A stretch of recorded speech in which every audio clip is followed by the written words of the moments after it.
Where have I been all summer? And more importantly, am I still even gardening? Yes, of course I'm still gardening, and as usual, being the world's worst gardening YouTuber, I got busy doing all the gardening things as summer heated up and forgot to press record. Anyway, I'm back now. I'm going to share with you some of the things that I did work on over the summer, a lot of changes to the garden, and kind of in the spirit of giving you permission, as if you need my permission to totally change up your garden. It's your garden. Do it the way you like. If you're ready, let's jump in. And truth be told, I still really am in the process of getting the veggie garden cleaned up. While I've made a lot of good changes, it doesn't really look like I've made a lot of changes. It still looks messy, and that's okay. It's a work in progress. By next spring, it ought to be something really nice. So today I thought let's focus on some of the more landscaped areas and some of the new trees and shrubs I've planted. So let's take a look at that.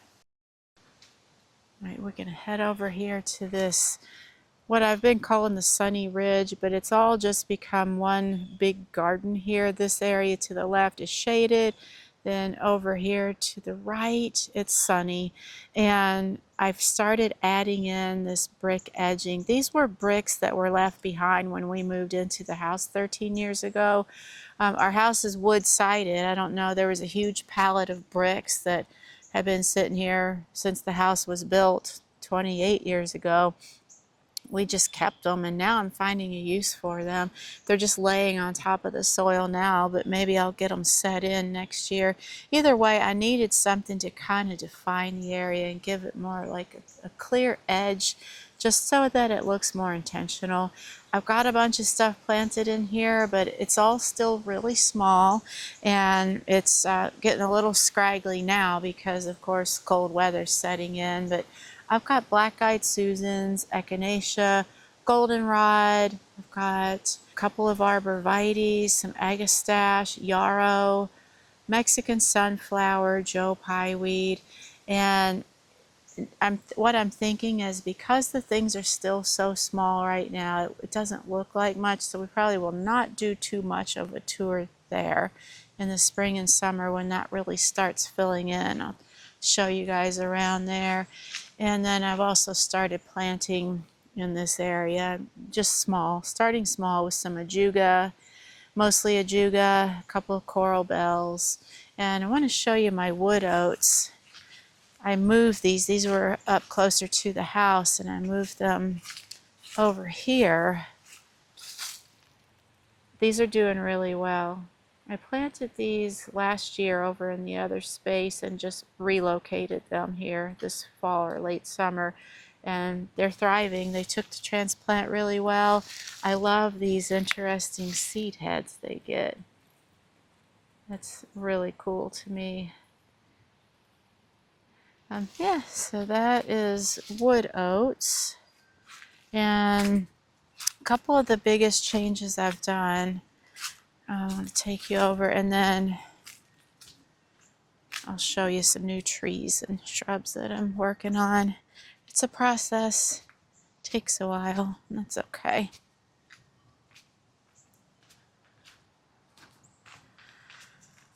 First, let us go over here to the side of the house. And if you've been following my channel these past couple of years, you know I've been really focused on this little retaining wall bed here. I did have a lot of those plants that were over the area we just were in, like the Mexican sunflower, the coneflower, a lot of those, the wood oats even, all of those were over here. And what I was finding, because this area is full sun, it gets a lot of sun, it was a good space for those plants. But what I was finding, they were flopping over, and it just looked messy 100% of the time. So I spent a couple of days moving those over to the other area. And what I've done here instead was to plant 5 big blue stem grasses equally spaced here. It's called Black Hawks. I'll put a picture of a mature one. So those will get tall and fill in this area nicely. Oh, and you can also see I've started painting our foundation here. That was long needed. You can see how yucky it looks. I'm not sure what took me so long to get around to that, but we'll get there. It just takes a while. It is okay.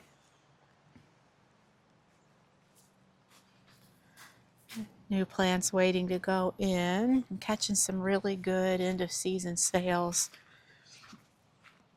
But now let's walk over to the tree area, and I'll show you some of the trees I've planted. Of course, I get these tiny because that's all I can afford right now, so they'll just have to grow in, and that's okay. This is a spice bush that I put in last year, maybe the year before. It's done really well. And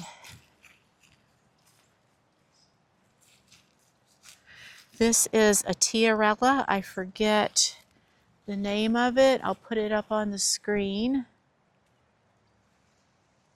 We have serious deer pressure here, so I've got to keep everything protected. This is an Amber Jubilee 9 bark that I just put in this year. I got that one was already pretty decent sized at a local nursery, so that was nice. Home Depot, got it at Home Depot. And this is my white oak. This was put in 2 years ago, and it definitely has grown. It's probably 3 feet tall now. When I got it, it was just about a foot tall, if that. It was tiny, but it's growing.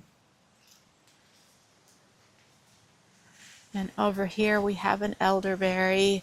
I put this in a couple of years ago as well, but I moved it to this spot this year. It is like a deer magnet, so I didn't have it protected until just recently, like this past couple of weeks. It was chomped down almost to nothing more than once, and it keeps bouncing back, so now I'm giving it half a fighting chance with this netting here. This is a honey locust. It's called Shade Master, and it's grown since I got it. And this took a hit from the cicadas, frankly. We had heavy cicadas, the 17-year ones this year. It was covered with cicadas, also deer.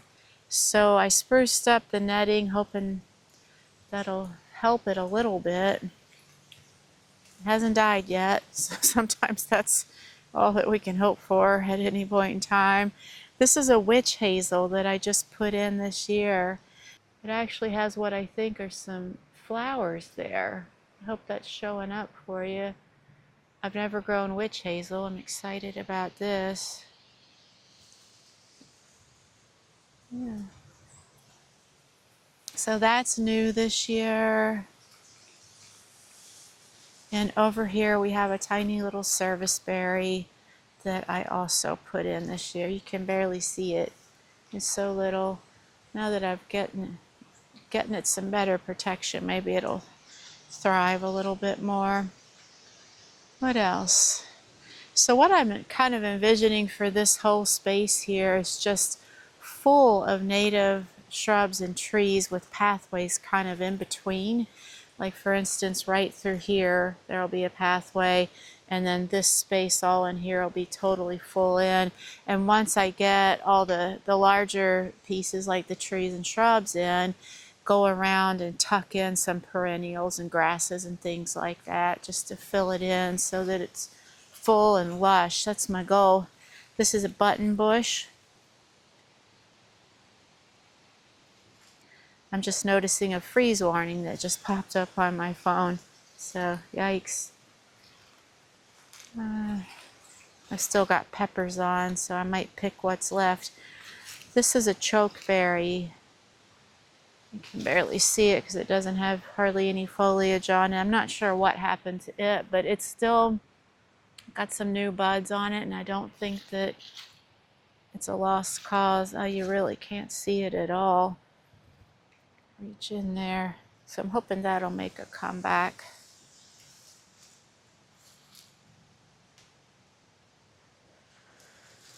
And that's what I've been up to. Oh yeah, my little transformer area here.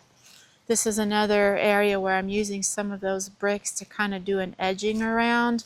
I haven't gotten very far, and they're not set in place just yet, so it kind of looks a little unkempt or something, but I'll finish it next year. It's okay. But I've got some feather reed grasses kind of ringing all around.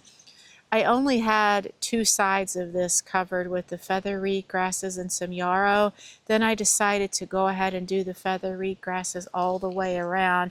I figured that it didn't get enough sun on the other two sides for the grasses, but then I decided to go ahead and try it anyway, just to see. It may get enough sun to keep the grasses alive. And then in front of the grasses, interspersed, I have yarrow, which has done really well. So my goal or my hope is that those grasses will fill in and kind of cover and make a screen around this transformer here, which is pretty much an eyesore. So that's what I've been up to since my last video, which was probably back in June. If you're still here watching, thank you. I hope that you enjoyed this little update, get you guys caught up on how things are going here at the Woodland Garden. I hope that you're having a great fall. Today it's cold. I'm cold just in this flannel hoodie and the wind's blowing. I hope that's not too distracting. But other than that, it's been a beautiful fall. Sunny, perfect temperatures. We still do need rain. We need a lot of rain. We've been in kind of a drought, but it's been beautiful despite that. I hope your weather's good where you are. And until next time, just keep planting.